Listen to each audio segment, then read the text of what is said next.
나는 남들보다 값싼 아파트를 구입하여 행복하게 살고 싶다. 그래서 경매를 통해서 아파트를 취득하려 한다.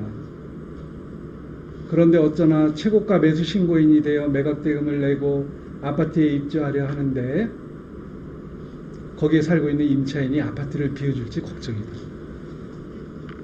그런 생각 들겠죠?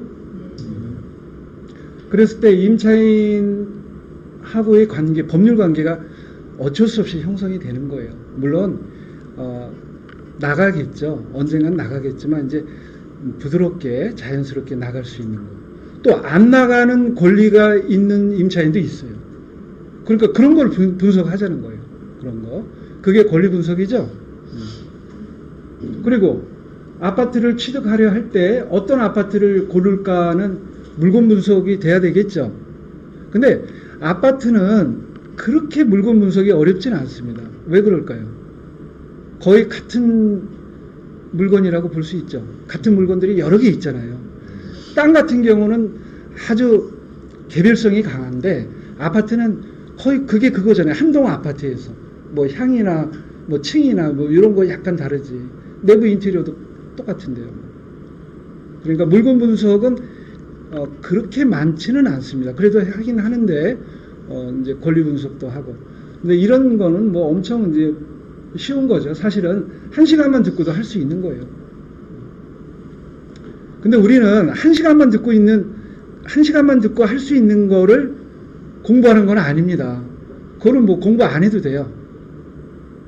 좀 제대로 공부를 한번 10주간에 한번 해보자는 거죠. 그 다음, 나는 돈을 많이 벌고 싶다. 그래서 부동산 경매로 싸게 부동산을 취득하여 되팔아서, 이건 투자죠. 투자. 되팔아서 양도 차익을 내고 싶다. 하지만 입찰의 참가는 번번이 못하고 시간만 소비하게 된다. 어떻게 하면 저렴한 가격으로 받을 수 있을까? 맨날 1등 못하고 떨어진다는 얘기예요. 그러니까 아까 뭐라 그랬습니까?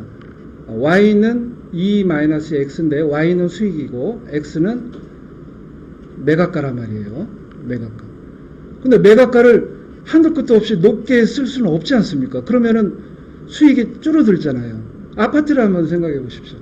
이 완전 경쟁 시장이나 다름이 없어요. 아파트는. 그리고 그렇게 어려운 물건이 아니면은 20명, 30명씩 막 달려들 거 아닙니까? 거기서 1등 하려면 어떻게 해요? 꽤 높게 써야 되겠죠? 맨날 떨어지니까 이제 이 심리적으로 이번에 이제 확 그냥 질러버려. 그리고 높게 썼는데 알고 보니까 시세야 맞먹던지 시세보다 더 높게 갈 수도 있어요. 그런 물건들은 안 들어가는 게 낫습니다. 그렇지만 그렇다고 또 싸게 쓰려면 어떻게 돼요?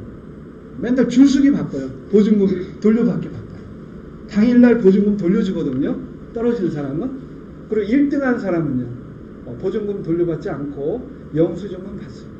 나중에 매각 잔금을 내게 되는 거죠. 그러니까 아주 쉬운 물건은 차라리 중개업소의 급매물이 낫지 않을까요? 실제 그렇습니다. 그래서 어떻게 하면 저렴한 가격으로 받을 수 있을까? 내가 실입주 한다면은 아주 저렴한 가격으로 안 해도 되지만 투자를 목적으로 한다면 아주 저렴한 가격으로 해야 됩니다. 그러려면은 어떤 물건상의 하자나 아니면은 권리상의 하자가 있는데 나는 그거를 지울 수가 있다라고 합니다. 깨끗하게 지울 수가 있다라고 하면 그걸 받을 수 있잖아요. 다른 사람 못 지워요. 이거는 완전 경쟁이 아니고 이제 뭡니까? 독점이나 뭐 이런 쪽으로 가는 거예요. 경쟁의 우위를 갖게 되는 거죠. 지금 말씀드리는 건 좀 추상적일 수 있습니다. 근데 우리가 지금 남산타워에서 이렇게 한번 이렇게 쑥 구경하는 겁니다. 지금 수준은. 일례를 들면은 오늘 제가 재판을 했어요. 평내에 22필지 토지에 지분이 전에 나온 게 있어요. 그리고 건물에도 하나 지분이 나왔어요. 그러니까 23개의 물건의 지분이에요. 그게 감정평가 금액이 1억 한 6천 정도 됐어요. 제가 얼마에 샀냐면은 1200에 샀어요. 1200. 왜 그랬냐면은 남들은 이거 감당을 못하니까. 남들은 감당을 못해요. 근데 저는요, 저는 경험이 이제 누적이 돼가지고, 저도 감당 못하면 안 들어갑니다. 눈 감고 막 들어가고 이런 스타일이 아니에요. 그래서 저는 들어갔어요. 들어가서 지금 한 8, 9개월 됐는데, 이런 거는 이제 소송을 붙게 돼요. 물론 소송을 직접 안 하고 변호사 선임해서 할 수도 있습니다. 뭐, 대략 잘 되면은, 합의로 끝나면 저는 뭐 한 1억 받아도 뭐 상관없고, 또는 뭐 확실하게 하려면 뭐 1억 5천도 받을 수도 있고요. 그런데 오늘 결심하려고 그러다가, 변론 종결하려고 그러다가, 뭐 다른 문제 때문에, 다음 기일에 이제 변론 종결하고, 변론 종결하면 이제 판결 선고가 나거든요. 그거만 남고 있습니다. 근데 만약 판결 선고에서 제가 이긴다면은 그쪽에서는 돈을 안 줄 수가 없어요. 근데 그게 제가 나쁜 사람일까요? 나쁜 사람일까요? 제가 명심보감이라고 혹시 보신 분 좀 계세요? 명심보감, 경매 명심보감 유튜브 방송을 합니다. 토요일 8시에. 거기에 경매 철학에 대해서 그때 이제 뭐 이 무질서하게 막 이렇게 하는데, 그 명심보감에서 경매 철학에 관한 얘기에서도 경매하는 사람의 어떤 정당성, 직업으로서의 의식, 소명의식도 있고 뭐 이런 얘기를 한 적이 있습니다. 자, 근데 우리는 이렇게 단순한 사례를 가지고 이걸 염두에 두시고서 공부해 나가면 좋을 것 같습니다.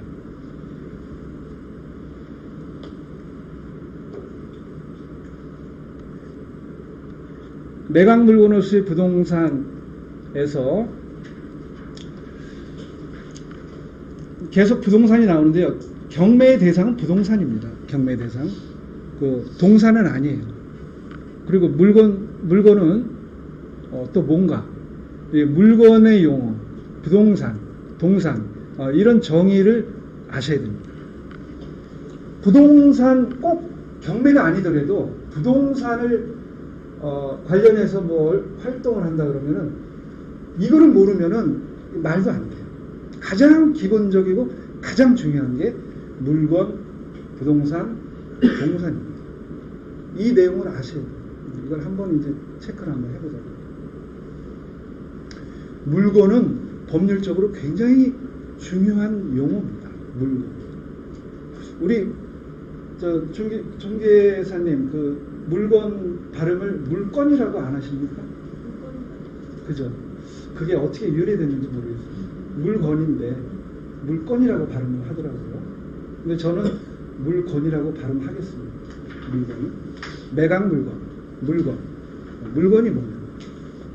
물건의 정의도 있고 부동산의 정의도 있고 동산의 정의가 민법 규정에 있습니다. 그런데 일단 이거를 한번 보세요. 요거 제가 공식을 써놨죠? 이거 보세요.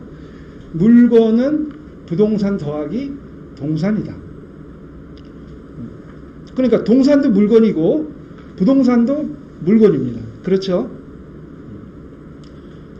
동산은 또 뭐냐면 물건 빼기 부동산이다. 그렇게 말할 수 있죠? 제가 뭐라 그랬습니다. 사칙 연상만 잘하면은 다 할 수 있다는 거예요. 이게 중요한 공식입니다. 예. 왜냐하면은 동산을 표현할 때 부동산 이외의 물건이다라고 표현합니다. 그거 말고는 완벽하게 표현할 수가 없어요.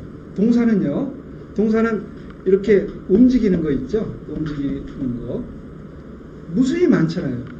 동산 뭐냐 그러면은 다 일일이 열거할 수는 없잖아요. 이런 것들 다 동산이죠. 자, 이제 법률 규정으로 용어 개념으로 한번 보시겠습니다.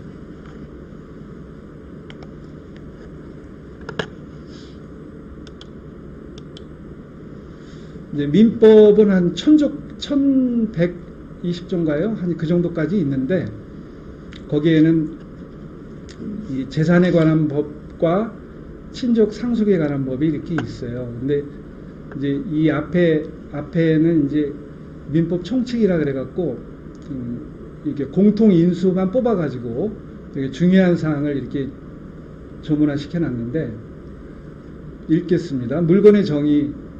본법에서 물건이라 함은 유체물 및 전기 기타 관리할 수 있는 자입니다. 그리고 이 법률 문장은요 굉장히 정제되어 있습니다. 그래서 토시까지 의미를 파악을 해야 돼요. 그리고 어느 경우에는 해석 여지가 많아서 판례가 동원이 되는 경우가 있습니다. 판례의 필요성이 뭐냐면 판례가 이걸 해석해 주는 게 판례예요. 법률을 해석해 주는 게 판례입니다. 그래서 우리가 판례도 보게 되는 거죠. 본법에서 물건이라 하면 뭐라 그랬어요? 유체물. 유체물의 의미는 이제 일단 언어적인 의미로 한번 따져보자고요. 있을 유체, 뭐 몸체자. 어떤 만질 수 있는 거죠. 만질 수 있는 거. 유체물. 유체물은 물건이라고 하는 거예요. 그리고 또 뭐라 그랬습니까? 전기. 전기는 관리가 안 되면은 전기가 존재하지 않습니다. 전기줄 뭐 이런 거에 의해서 관리가 되죠. 그러니까 이건 전기는 그 자체가 물건이에요. 그리고 또 뒤에 뭐라 그랬어요? 관리할 수 있는 자연력. 자연력이라는 거는 햇빛, 물, 산에서 흐르는 물, 뭐 이런 게 다 자연력입니다. 공기, 이게 다 자연력. 그럼 그냥 그 자체 자연력 그러면은 물건이에요? 아니에요. 물건입니까? 물건이 아닙니까? 산에서 옹달샘처럼 흐르는 물. 저 야산에 가봤더니 물이 막 흐르고 있다. 그러면 그 물이 물건입니까? 아닙니까? 아닙니다. 아니죠. 아니죠? 말씀하세요. 속으로만 그렇게 하지 마시고. 네. 그런데 생수, 요즘에 이제 생수가 많이 나오잖아요. 생수는 물건입니까? 아닙니까? 물건. 뭐 생수 뭐 1,000원씩 팔고 그러잖아요. 그게 경제재라고도 하죠. 경제재. 돈을 주고 살 수 있는. 이게 관리할 수 있어. 공기도 용기에 담은 산소 공기가 있죠. 그거는 물건입니다. 근데 한번 마셔보신 적 있어요? 공기? 네. 있어요? 네. 어디서 마셨습니까? 중국에 저기 높은 산 가니까 예. 공기가 희박하고 힘들어요. 우리나라에서 아직까지는 그래도 그거는 시중에 판매는 안 되죠. 이제 앞으로 미세먼지 때문에. 저희들 산소 발생기도 판매했어요. 아, 그래요? 그러니까 용기에다가 이렇게 해가지고. 그렇죠. 우리나라요? 그래서 우리나라에 수출한 제품인데. 아, 수출하죠. 우리나라에서 소비는 별로 안 하는 게 하죠. 아니고 네. 이렇게 하면 통이 쓰는 거에다 물 넣고 받으면은 한 10분만 들이키면은 술이 엄청 취했더라도 금방 술이 깨져요. 그것 좀 구입해야 되겠네요. 평판하다가 많이 떨어먹었어요. 삼성동에서 했는데 많이 떨어먹었어요. 예. 자, 이제 구별할 수 있겠죠. 네. 아직 햇빛은 뭐 관리할 수 있는 햇빛은 없을 것 같아요. 그 다음에 이제 바로 99조에 조문까지 외우시면 조문만 외우셔도 돼요. 내용은 외우실 필요는 없습니다. 굳이 외우실 필요 없어요. 내용. 왜 그러냐면은 법률을 우리가 본다는 거는 위치 감각이 정해지는 겁니다. 그냥 제가 이 법률 규정을 제시 안 하고 물건은 뭐 제가 괜히 폼 잡고 떠드는 거예요. 이 법률 이거 제시 안 하고 물건은 뭐 유치물 관리 가능한 자연력 전기 뭐 이렇게 얘기하면은 하나 끈이 떨어지는 얘기예요. 그냥 이렇게 들을 때는 아시지만 금방 까먹습니다. 근데 제가 이 장소를 얘기하면서 원석을 얘기하면서 말씀을 드리니까 기억이 납니다. 그리고 이게 뭐더라? 99조인가 뭐 98조인가 뭐 이래가면서 이게 뭐냐면은 법령이 국가법령정보센터 구글 홈페이지 포털창에 민법 치면 그 법률이 다 이쪽으로 뜨거든요. 이게 제일 좋습니다. 제 개인적으로 볼 때. 그래서 이걸 검색을 하면은 어떤 법규도 볼 수 있어요. 그래서 이걸 제시하는 겁니다. 그리고 많지도 않아요. 많지 않으니까 부담 없이 보세요. 외우진 마십시오. 그 내용을 외우지 마시고 이 조문 위치만 좀 아시고 99조 한번 보세요. 99조. 토지 및 그 정착물은 부동산이다. 이렇게 얘기했고 부동산 이외의 물건은 동산이다. 그러니까 1번은 좀 헷갈리는데 2번은 어떻습니까? 부동산 이외의 물건은 동산이다. 이건 편하죠. 부동산만 제외한 물건은 다 동산이니까. 그죠? 그래서 부동산을 이제 보겠습니다. 부동산은 여기 보시면은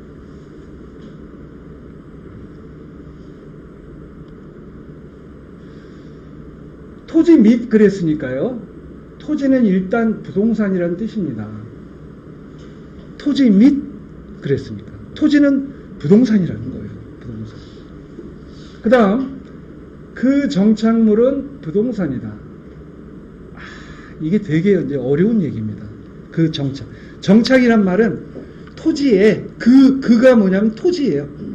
하나하나 뜯어봐야 돼요. 및 그가 토지인데 토지의 정착물, 토지에 이게 나무처럼 식재가 되어 있든지. 그래서 정착물에 대해서 제가 한번 또 여쭤볼게요. 우리가 보통 이제 뭐 소나무 같은 거, 이 뿌리가 깊거든요. 소나무는 정착물입니까? 아닙니까? 정착물. 그렇게 우리가 이해할 수 있죠? 컨테이너 뭐 이 철제 컨테이너 있잖아요. 그걸 토지 위에다 얹어놨다. 그럼 정착물입니까? 아닙니까? 제가 혼자 이렇게 들지는 못하지만 혼자 들지 못한다고 정착물이라고 얘기하면 안 돼요. 기준기를 들 수 있잖아요. 그러니까 정착물 아니에요. 그럼 뭐예요? 정착물 아니고 뭡니까? 그냥 동산이거나 물건이라고 해도 되겠죠. 틀리지 않겠죠. 정착물은 토지하고 이렇게 밀접한 어떤 분리하는데 힘이 드는 게 정착물이에요. 토지 위에 아스팔트가 있다. 그럼 어떻습니까? 이 아스팔트하고 토지와의 관계는 정착물입니까? 아닙니까? 정착물. 그러니까 분리하기가 불가능하거나 힘이 드는 거를 정착물이라고 하면 돼요. 토지 위에 건물이 있다. 정착물이니까 아닙니다. 보통은 지하를 파게 돼요. 터파기를 하지 않습니다. 그러니까 엄청난 정착물이에요. 그래서 우린 정착물, 토지 위에 정착물 아닌 거 이렇게 구분은 할 수가 있을 겁니다. 대표적인 게 이제 여기 정착물에서 대표적인 게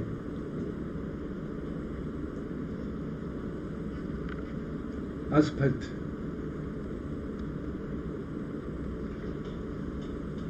그 다음에 수목, 그 다음에 건물, 이렇게 되어 있는데 아스팔트를 분리하면 효용가치가 아스팔트로서의 효용가치가 몇 프로 될까요? 제로로 됩니다. 뭐 아스팔트 깨가지고 뭐 잔석으로 팔기도 하는데 그거 말고 아스팔트의 용도는 없어요. 자, 그 다음 수목을 분리하면은 살 가능성이 몇 프로나 될까요? 살 가능성 50%. 뭐 그거에 뭐 계량화될 수는 없으니까 한 70%라고 치자고요. 70%. 죽기도 하죠.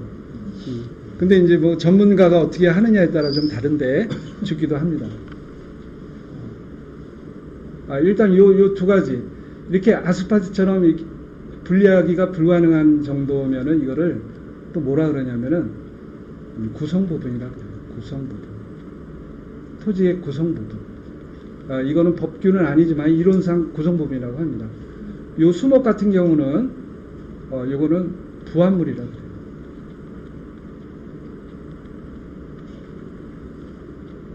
부합됐다 그래요.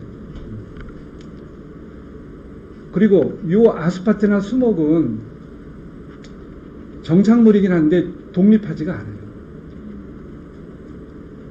독립하지가 않습니다. 스스로 하나의 물건으로 볼 수가 없어요. 건물은 독립해요. 정착물이지만 독립성이 있다라고 합니다.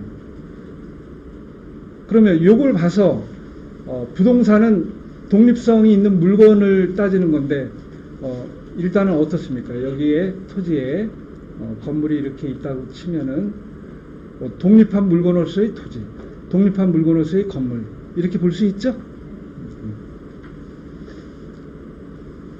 요 건물은 등기부가 있습니까? 없습니까? 대장이 있고 이건 건축물 대장이요. 건축물 대장. 그리고 등기부 등본이 있습니다. 그리고 이것도요. 토지 대장이 있고 등기부 등본이 있습니다. 그러니까 이렇게 단독주택 같은 경우는 이렇게 토지 건물 등기부 등본이 2개, 대장도 각각 이제 합쳐서 2개가 되는 거죠. 다 독립하니까 그렇습니다. 독립성이 있으니까. 그러니까 부동산은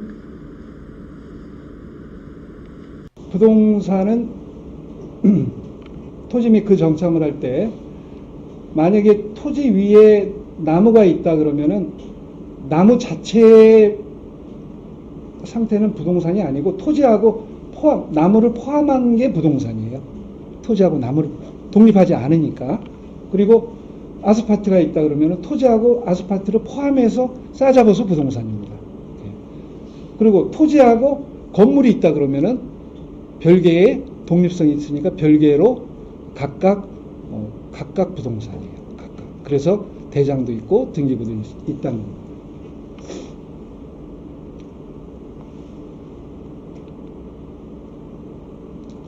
이렇게만 이해하시고 계속 반복할 겁니다. 계속. 근데 왜 이게 중요하느냐? 나중에 권리 분석할 때 엄청나게 차이가 나요. 그러니까 기본 개념은 좀 이렇게 이 정도는 좀 아시고 가면 되고, 자, 그 다음 주물하고 종물이라는 개념이 있어요. 이 주는 주인이란 뜻이고 이 종은 하인, 하인이란 뜻이에요. 하인. 주물, 종물. 어떤 물건이 주종 관계가 있는 게 있어요. 주종 관계. 이걸 한번 볼까요? 이건 100조에 있습니다. 100조. 98조, 99조, 100조 이렇게 돼 있죠.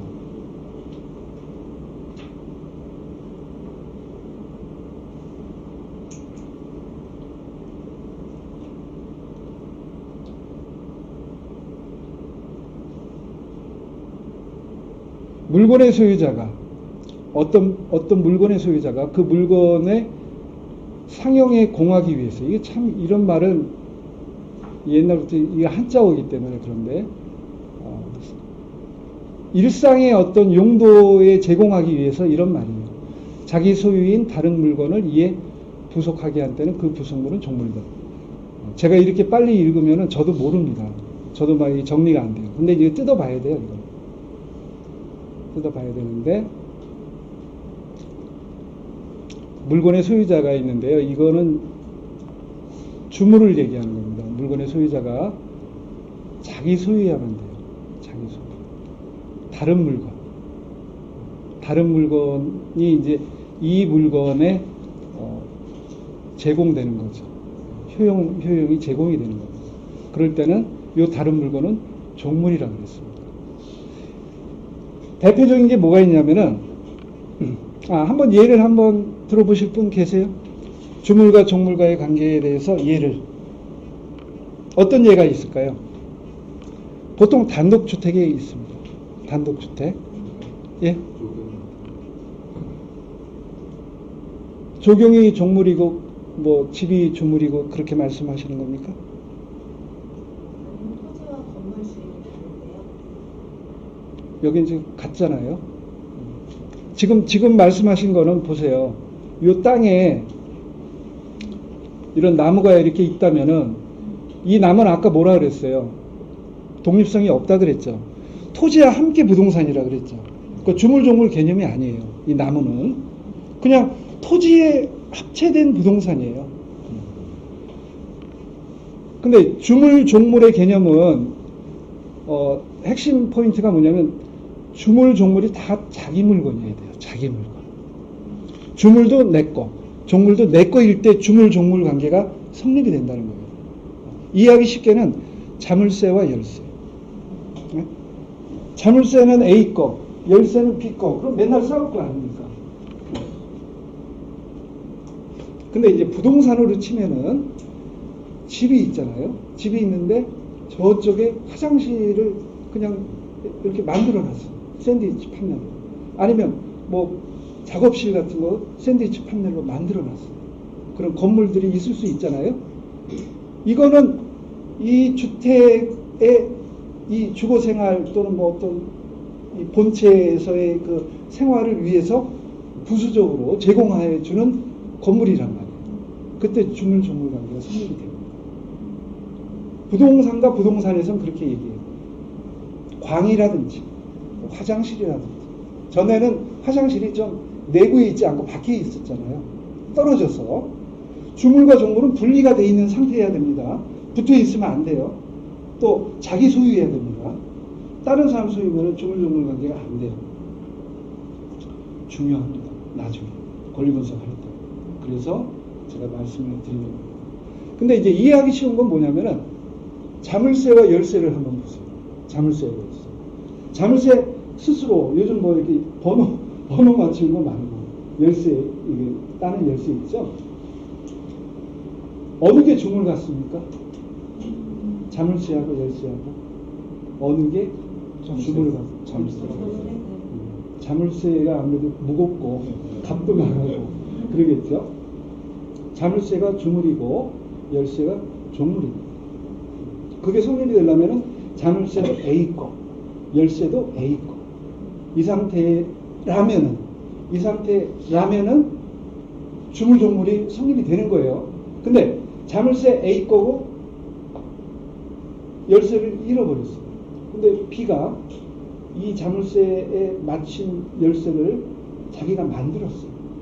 그러면 A 거는 자물쇠, 열쇠는 B 거 이렇게 되잖아요.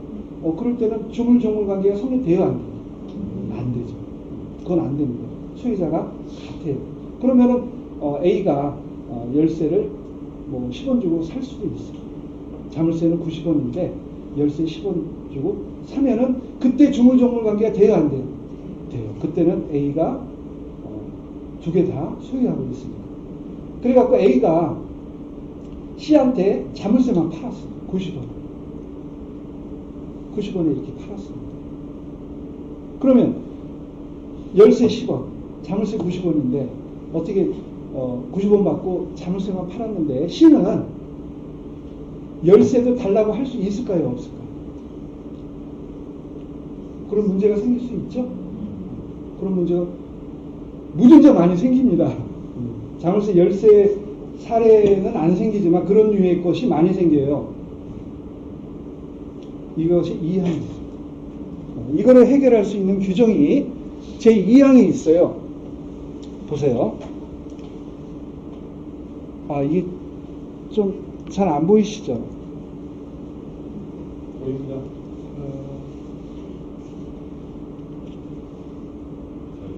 예.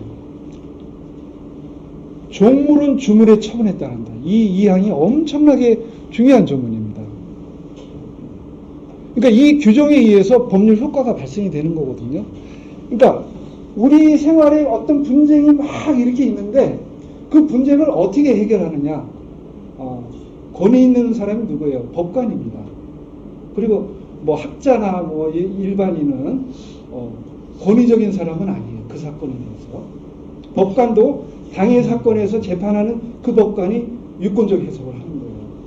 그런데 그 법관이 자기 생각하는 거, 자기 생각나는 대로 이건 뭐 자물쇠 시가 자물쇠 90원 받았으니까 열쇠도 갖고 가긴 하되 시는 10원 줘. 아무런 생각 안 하고 상식적으로 그냥 판단할 수는 없어. 그럼 법관도 뭐를 보느냐? 법률 규정을 봅니다. 그럼 이렇게 찾겠죠. 법률 규정 2항을 찾아서 이거를 이거 근데 애매하다. 너무 추상적이다. 그러면 뭘 봐요? 판례를 보겠죠. 저도 법률을 보고 판례를 봐서 그 내용으로 제가 목소리 크게 얘기하는 거예요. 그냥 이렇게 제 개인적인 주관적인 얘기를 할 수는 없는 겁니다. 앞으로도 계속 어떤 얘기를 해도 제가 법률과 판례를 토대로 한 그 내용을 제가 전달하는 거지 제가 개인적인 얘기는 안 합니다. 만약에 한다면은 그걸 밝힐 거예요. 여기서 보면은 종물은 주물에 처분에 따른다라는 거는 딸려간다는 겁니다. 자물쇠를 시가 취득을 하면은 그 순간 열쇠는 내 거예요. 줘야 내 거가 아니고 이걸 인도받아야 내 거가 아니라 주문을 받음으로써 그 순간 저건 내 거가 돼요. 내 건데 안 주면은 인도 청구할 수 있는 거예요. 청구권이 생기는 거예요. 그러면 저쪽에서는 뭐라 그러냐? 야, 대가는 내놔야지. 10원 내놔라. 이렇게 할 수 있잖아요. 주물과 종물은 주물만 받으면은 공짜입니다. 공짜. 그게 중요한 거예요. 공짜. 이게 어떻게 응용이 되느냐? 나중에 보시면은 아파트에 건물만 나온 게 있어요. 땅은 안 나오고 건물만 매각이 있어요.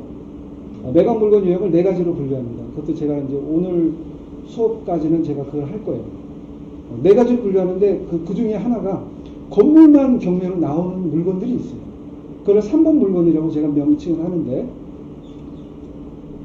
그 구분 건물이 주물이고 거기에 대응하는 이 대지 사용권 내지는 대지권 요거는 종물로 봅니다. 그냥 정책적으로 보는 거예요. 그러니까 어찌어찌 하다가 그 구분 건물을 경매로 받았다면은 이거 어떻게 해요? 받은 순간 이거 공짜로 가져올 수 있죠.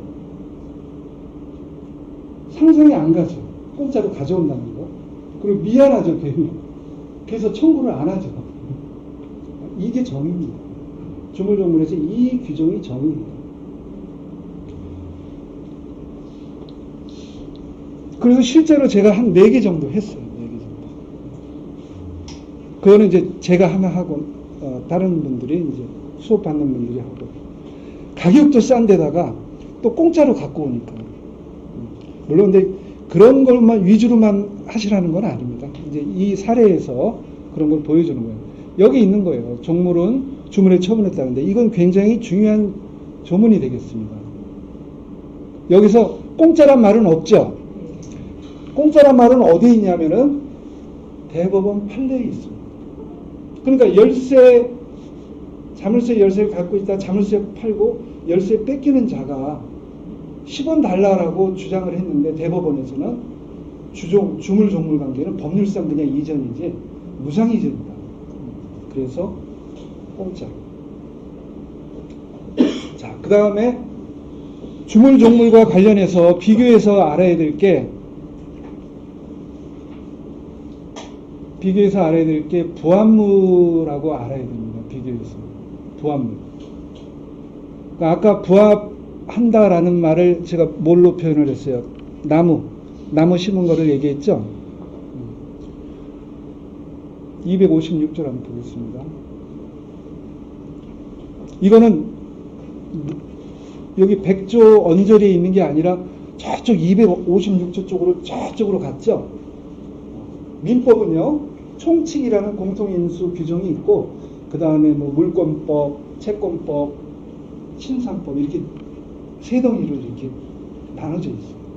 그러니까 부합 규정은 물권법에서 규정을 해요. 그게 이제 200몇 조 이쪽이에요. 자, 부동산 A 부합을 보십시오.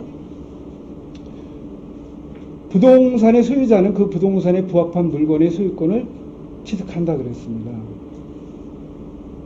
이거는 뭘 전제로 하냐면은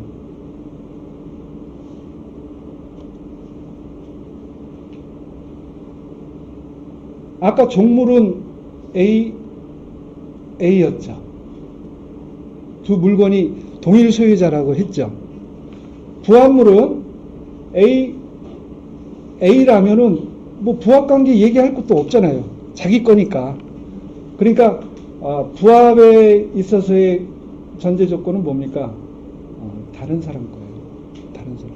그러니까 남의 땅에 몰래 소나무를 심었다. 그러면 A 땅에 B가 몰래 소나무를 심었다. 그러면은 부합이 됐죠. 그러면은 이제 효과를 가야죠. 아까 종물 효과처럼 부합물의 효과는 어떻게 되냐면 뭐라고 되어 있습니까? 부합한 물건의 소유권. 부합한 물건이라는 건 나무를 얘기해요.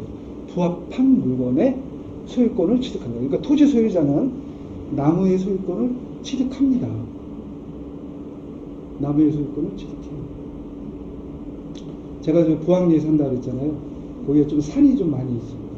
우리 집이 이제 제가 처음에 땅을 취득할 때는 소나무가 큰 게 한 3그루가 있었어요.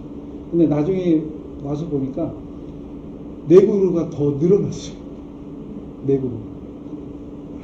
하나에 한 1,000만 원 정도 할 정도로 큰 것들이. 그래서 7그루가 이렇게 있으니까 어우러져 있으니까 좀 뭐 이렇게 특별히 뭐 신경 안 써도 되겠더라고요. 근데 그 4그루는 제가 심은 게 아니에요. 거기 살던 사람이 심었어요. 제 땅에다가. 그러면 어떻게 됐다고요? 부합 됐죠. 그럼 나는 소유권을 취득하죠. 취득하죠. 아까 종물은 어떻게 된다 그랬어요? 공짜로 취득한다 그랬죠. 부합물은 어떻게 취득할까요? 공짜로 취득할까요? 부합물은 대가를 줘야 돼요. 대가를. 그러니까 4그루면은 뭐 한 그루에 1,000만 원씩이라면 4천만 원을 제가 줘야 내 거라고 주장할 수 있어요. 실제로 소송이 왔어요. 계약 전에 신문 거예요? 계약 후에 신문? 계약이요? 제가 소유권 취득한 이후. 그때 서울에서 살 때 그냥 방치된 상태였거든요. 그거는 이제 계약하고는 관계는 없습니다. 제가 소유권을 취득한 이후에 저의 승낙 없이. 만약에 승낙이 있다면은 권리가 있잖아요. 여기 보세요. 단서가. 그러나 타인의 권한에 의해서 부속된 것은 그러하지 않아요. 뭐 제가 그래요. 땅 사용하세요. 그러면 나중에 퍼가면 될 거 아닙니까? 근데 승낙 없이 심었다. 그러면은 부합돼서 내가 대가를 지불하고 소유권을 주장할 수 있다. 근데 4천만 원 달라고 그러면은 저는 불만이에요. 아까짓거 뭐 1,000만 원만 해도 적용을 잘 할 수 있는데 갑자기 제가 원치 않은 소나무 뭐 해갖고 4천만 원 달라? 황당하잖아요. 그럴 때는 방해물로 봐서 제거 청구할 수 있습니다. 제거 청구할 수 있습니다. 그거는 앞으로 계속 같이 나올 겁니다. 이 지금 얘기하는 것들은 너무 중요해서 나중에 계속 권리 분석할 때 계속 나와요. 저절로 알게는 되십니다. 그러니까 이렇게 아시고 부합물과 주물 종물과는 좀 차이점이 많이 있죠. 유상이고 여기 왜 유상이라고 되어 있냐면은 이쪽에 규정이 있어요. 제가 얘기하는 게 아닙니다. 여기 규정이 있습니다. 부합도 첨부 속에 이제 몇 개가 이제 첨부 속에 포함된 건데 첨부라는 카테고리에 부합이라는 게 들어가 있는데요. 전 5조의 경우에 손해를 받은 자는 부당이득에 관한 규정에 의해서 보상을 청구할 수 있다. 이렇게 청구할 수 있다 이렇게 돼 있죠. 이런 건 청구권 규범이라고 해요. 이 민법에는 1000몇 조가 있는데 그 중에 중요한 조문들이 또 있습니다. 중요한 조문. 그는 청구권 규범이면은 그것대로 청구할 수 있는 거예요. 또 판사도 그것대로 판단하는 거예요. 그 리갈 마인드 스펙트럼에서 자세히 할 겁니다. 자, 그래서 물건, 부동산, 동산은 뭐 크게 우리하고는 중요하지는 않습니다. 그 다음에 부합물, 또 주물 종물 여기까지 했거든요.